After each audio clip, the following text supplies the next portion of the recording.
A good tavach, a good week. We continue our journey in the life-changing Sefer HaTanya. This program is made possible by Arena Lights LLC, and it is dedicated by Judith Kirk in loving memory of our wonderful father, David Eliyahu ben Avram Yitzchok. So we're coming to the close and the end of chapter 11 in Tanya. In contrast to chapter 10, which is dedicated to the tzaddik, and the tzaddik measures the human being, of course, on the highest possible level, where he has conquered the city, the divine soul has conquered the human being and his faculties, and to the point that the animal soul doesn't have any say, and yet there's still two levels in the tzaddik gomur or tzaddik b'tevlei, where there it's been eliminated, not just eliminated, but the enemy has been transformed. Like in the example of the city, that the king, in this case, the divine soul, has conquered and transformed even those that were originally the animal soul that were adversaries. Tzaddik she'eino gomur, an incomplete tzaddik, we call it tzaddik v'ra'aloi, not completely transformed it, as we learned in chapter 10. Zelu umazeh, on the other end of the spectrum, is the Rasha. The Rasha is the person who the animal soul is active. The question is how active? And that's why we have two levels in the Rasha too. Most of the chapter 11 focuses on the Rasha v'tevlei, because there's Tev. He has good, the good of the animal, of the divine soul that resides on the right side and dwells on the right side of his heart. He absolutely has that voice active. Yet Tev Loi is kofu for bottle, it's subjugated to the animal soul because the animal soul is also active. So the battle has not been won. They're both battling over the small city. By the tzaddik, he's won the battle, the divine soul. So L'umas Rosh is the tzaddik v'ra'alei, just like he has v'ra. There's still a ra, but it's completely subjugated and nullified in the presence of the divine soul. What's the L'umas? What is the mirror image? The alter ego is the Rosh v'tevlei, who has tev, but the tev is subjugated to the animal soul because the animal soul is very active. And this too, like we spoke about the Rosh, the tzaddik v'ra'alei has many tens of thousands of levels. This too has tens of thousands of levels, as we learned in this chapter. And the Alter Rebbe cannot go through all the thousands of levels, obviously. So what he does is he chooses the two extremes in the Rasha itself, in the Rasha v'tevlei, I should say, itself. And what are the two extremes? Let's just go over it briefly, and then we'll continue inside.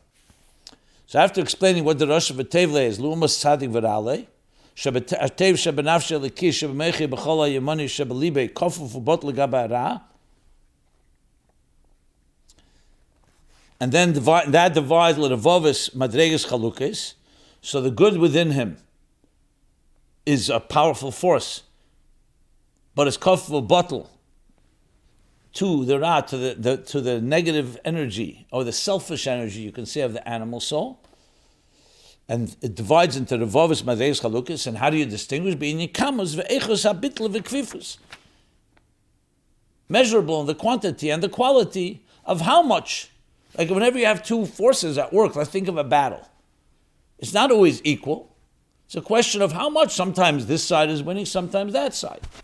So when you want to measure it, if they're pretty much constantly in battle, it's just a matter of quantity and quality of how much one dominates over the other.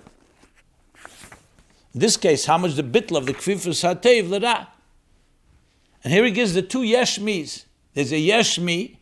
This is on the mildest form of a Rasha v'tevlei, with the kfifa bitl, and he gave a bunch of manifestations of it. Is in general the kfifa bitl, which means that subjugation and its nullification,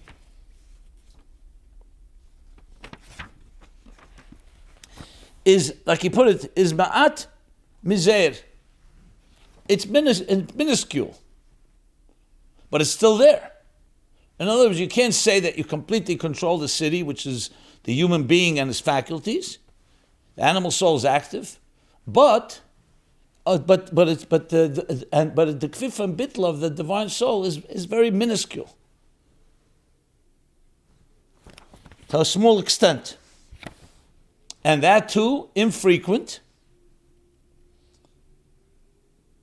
At infrequent intervals, the animal soul does rise its head and affect the person. And even when it does, it doesn't dominate the animal soul, the complete person, only a part of him. And he explains it could be only in the garment of thought, that is, thoughts of negative thoughts. Actually, I should start the other way. Only in action, and what kind of actions? Only minor sins, not the severe ones. Or only in speech, and also in speech, only the dust, like the gray area of lashon hara and the tzanos and similar, of negative talk. Oy b'machshava levad. Hiruri aveda, kosher ba'aveda. Thoughts. And furthermore, not just thoughts of actually doing a sin, he's just thinking about something that's inappropriate, like he gave the example for that. Or it's a time when he could be learning Torah, and instead he's not doing that. He's using it for wasted words or wasted time. All of that, however, disqualifies him from being a tzaddik. That renders him into a rasha.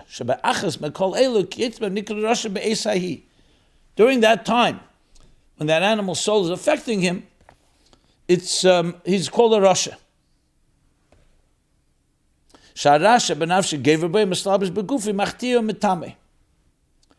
Because the animal soul's pollutants and toxins have overpowered and manifested in his body and have polluted him. And then, because, however, he has also good in him, so afterwards he has regrets, and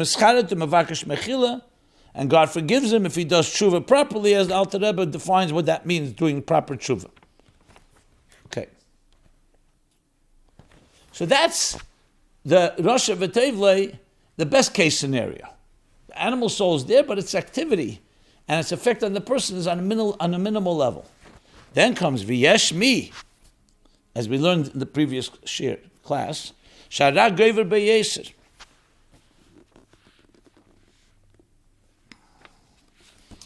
That the Ra of the animal soul is more dominant. And he was going to go and show the other extreme. Not just more dominant, but also more frequent. So he says, more dominant. And manifests not one of the three garments, but all the three garments. And in contrast to before, what kind of sins? There it was lenient ones. Here, more severe sins.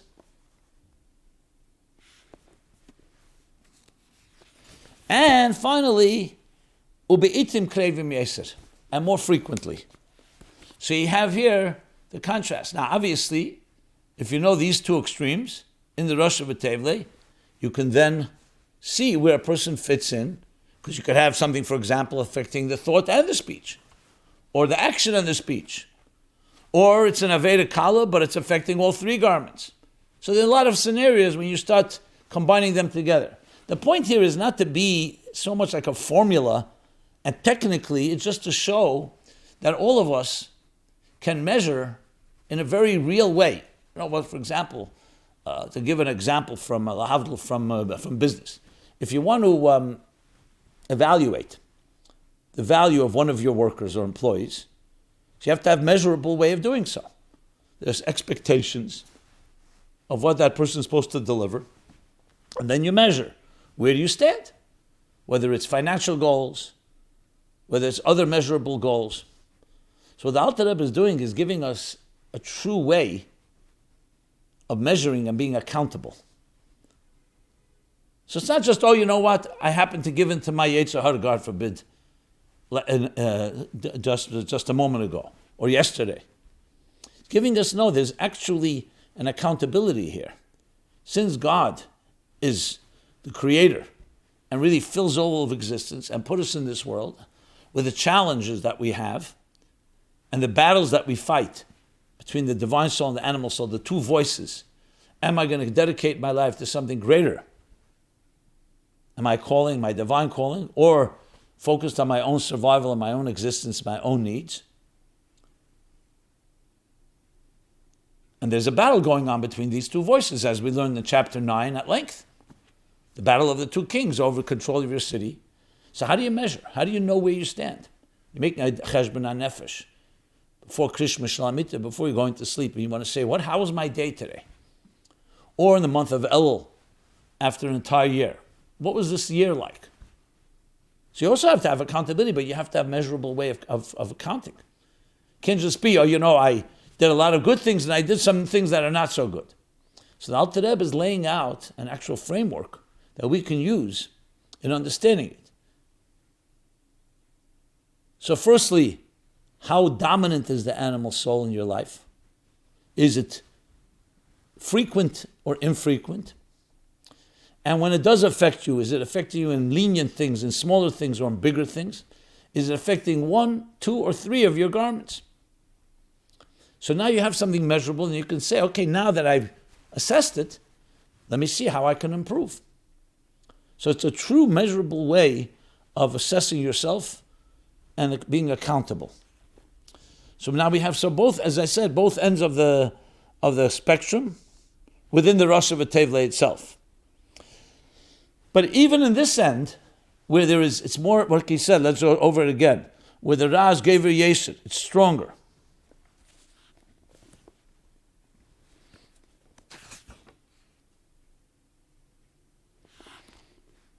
And it affects all the 3 garments.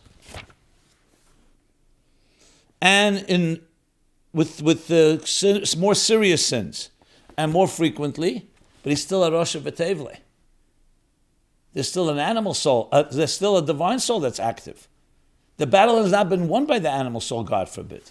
In other words, in contrast to the tzaddik, where the divine soul has won the battle, here, no, the animal soul has not won the battle. It's just more active in the less milder form that we're describing, the second Yeshmi. Or in the first one, the milder form. But even in not the milder form, in this where we just spoke about, where it's more intense, and with more serious sins, and more frequently, but bentayim, being that it's not all the time, it's just more frequent. So what happens between those intervals? So he says in between, he does tshuva. He has thoughts of tshuva, which is coming from where? Where does he have these regrets from? That's coming from the teiv shebenefesh, shebenafshe, shemizgabek saz bentayim. So think again the battle. So the animal soul has now led a charge, an offense, and it's affected the city. But the divine soul is not powerless. It too comes into the picture, and it causes him to feel those regrets. It's coming from that good.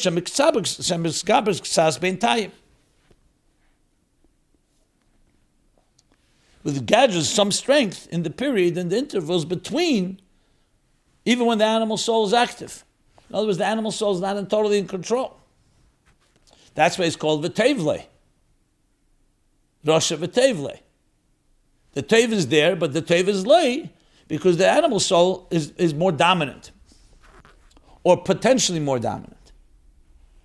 So then if that's the case, that he has a divine soul that's active, so what's going on? So he says, his gabras kol kach. However, the good does not have enough sufficient strength and traction to win over the evil or the selfishness of the animal soul. Lifresh mechatov legamri, to lead him to completely desist from his sins. As I pointed out a number of times, I don't like to use the word sin because in English it has different type of implications. Aveda or chet has something much deeper than just a sin. It's not just a sin and transgression. It's a displacement. So let's keep in mind, the divine soul is actively teaching us how to align ourselves to our purpose, why I'm here. So it's the healthy voice within us. The animal soul is interested in its own survival. That's what it's created for. That's what God wanted it to do. And it challenges the divine soul. Focus on yourself. Focus on your needs. Even if it's not prohibited. But it also can lead you to the sitra achra that's not the divine, because you're not completely focused on God. So where can you go from there? You can wander off and do even things that are called chatoim. Or aveda, which means displacement. Mitzvah from the word connection, aveda from the word displacement. But we need to have the word, so we use the word sins because it's the most literal translation. But I just wanted to keep that in mind and just emphasize that. So it doesn't have enough strength and traction to be able to dominate, to desist completely from sins. So his tshuva is there's regrets, and there's feelings of remorse.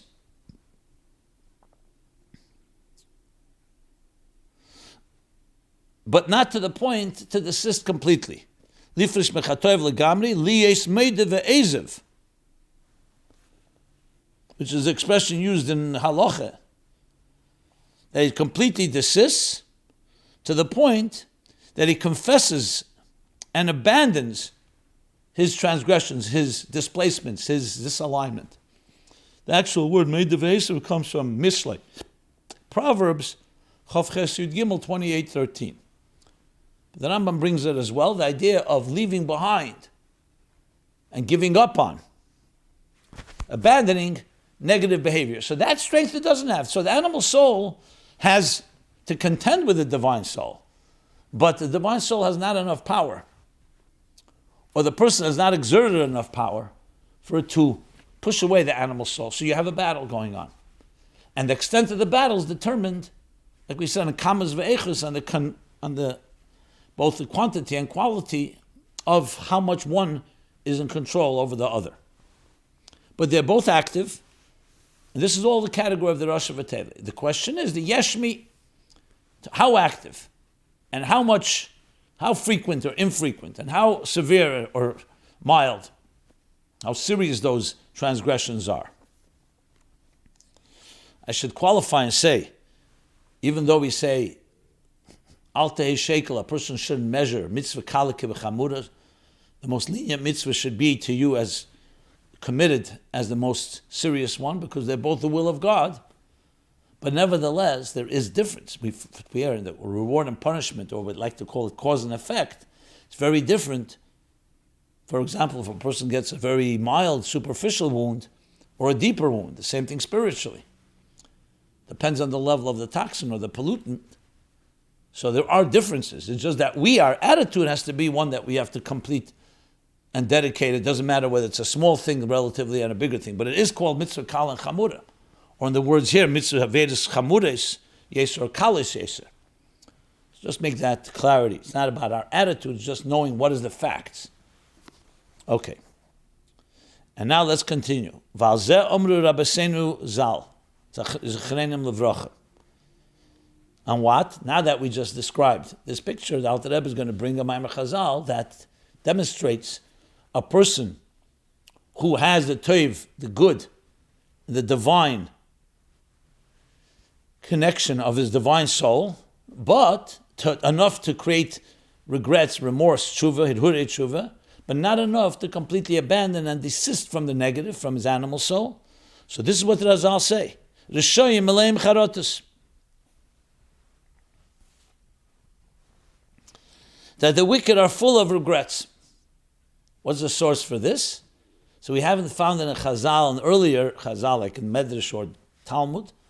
So it's the Reishis Chochmah Sharayira, chapter 3. Some places they bring Shevet Musa, chapter 25, where he also says Maimer Azal. Rishoyim meleim charotas. Just for the record, there are Maimer Azal, so that we may not have had, but in earlier generations they had, and we don't have the actual source. It could have been a medrash that was lost, a text, a manuscript.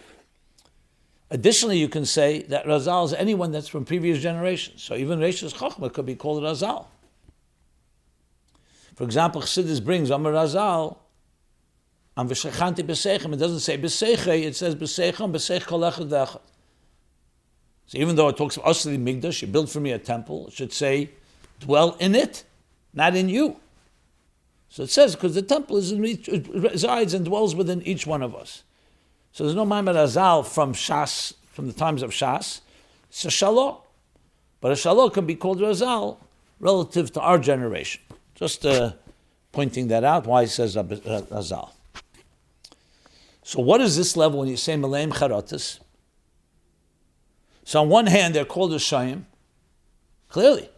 On the other hand, they're filled with regrets. So clearly you see the paradox.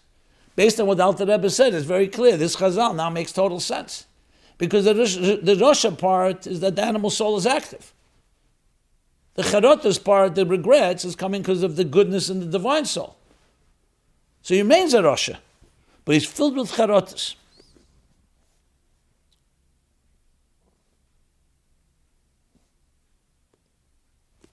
So what do you see from this?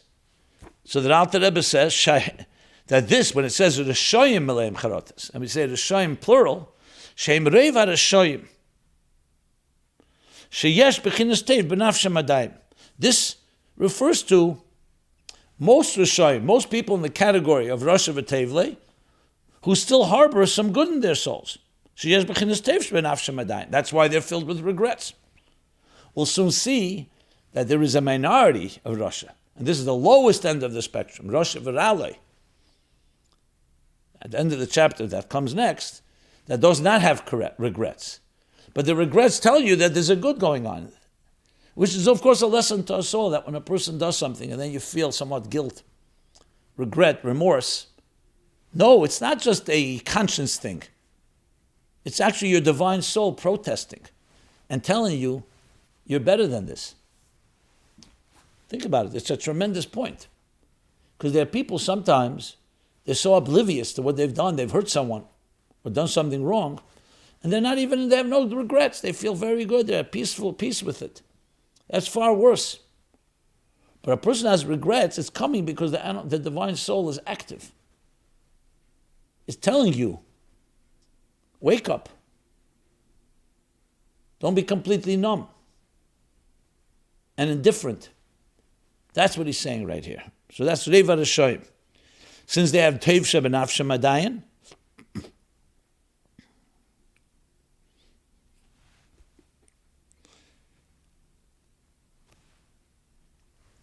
that's why they have regrets. And interesting, it says Meleim Charot, doesn't say necessarily they're working on it. It's not through Aveda. Meleim Charotis, they naturally have it because the divine soul is active. It's not dormant. God forbid. So therefore, they have natural regrets. And look what the Torah, he talks about this in the 18a. Look what the Torah of the Alter Rebbe.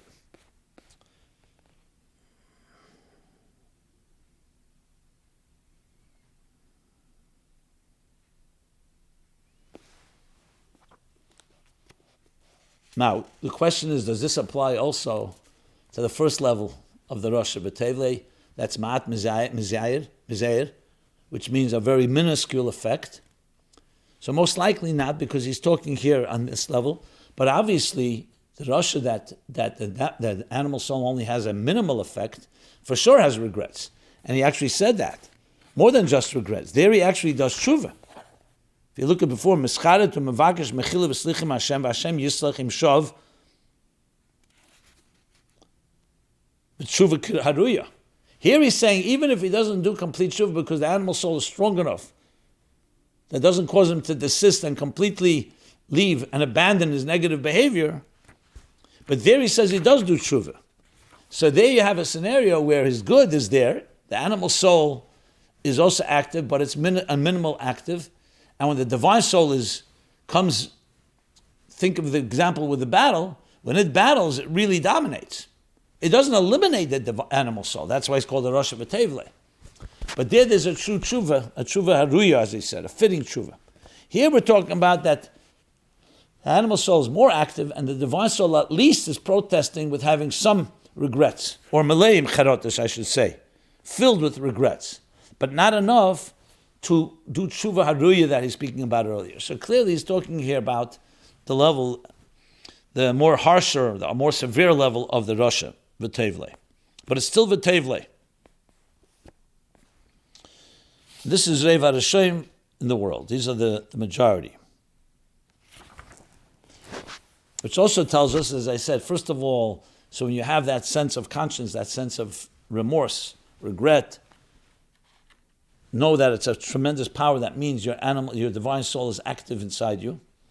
It also tells you that don't think of it as just as a passing thing. They're true. It's not that you could say, okay, so I have some regrets. Let me move on and remain in control of the animal soul. Act on it, because it's who you truly are. That's the divine soul within you. Because a person could have the attitude, you know what? Maybe my regrets are just a superficial thing. The real person is I'm the Rosha. That's who I am. Famous story with someone, a chassid who came to the Rebbe Marash. He was a businessman. And he used to, of course, dress like a chassid. One day the Rebbe Marash sees he's dressing like a businessman. So he says to the chassid, you always dressed like a chassid? So he said, Rebbe, I'm really a businessman. I was coming here, I was dressing the part to fit in. So I'm just I don't want to be a hypocrite. So I'm just dressing the way I truly am. The Rebbe Marash said, I thought it was the exact opposite. That when you came here, this was the real you. And when you went out into business and you dressed in business clothing, of course, al pi halacha, but business clothing, that was superimposed. So it's important to remember that who you are is your divine soul. As much as the animal soul is active, the voice of the divine soul does not get drowned out. And that's what these regrets are something you can build upon.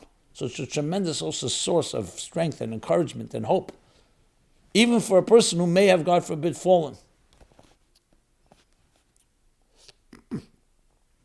So the charata is a real thing.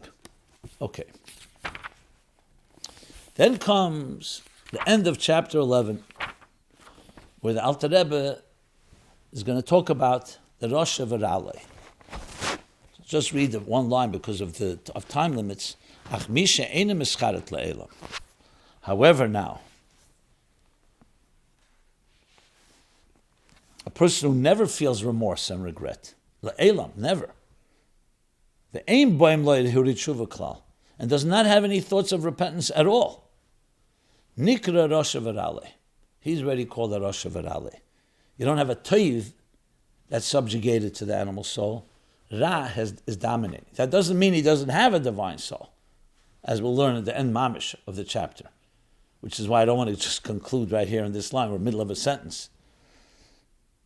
But that's what he's called.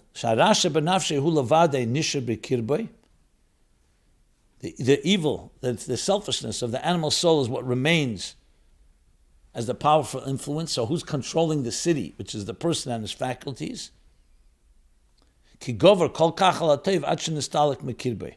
has so overwhelmed the good that it's caused the good as if to depart from inside him. And it remains hovering above him from above. But as he's going to say in the last line of the chapter, the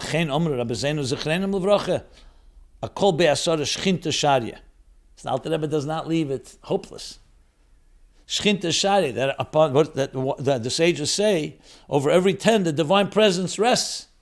Why is it rest? Because it's makif, it's hovering above. But to say there's no divine presence, you can't say. So even the Rosh V'Ralei, well, I'll elaborate on this in the next shir, the conclusion of chapter 11. Mesayim b'tev, that no matter who you are, even in this worst scenario, the divine soul is still there and could be activated and brought alive. This has been TanyaApplied.com, where you can find these and previous programs, and as well as submit any question you may have. A good tevach. Thank you.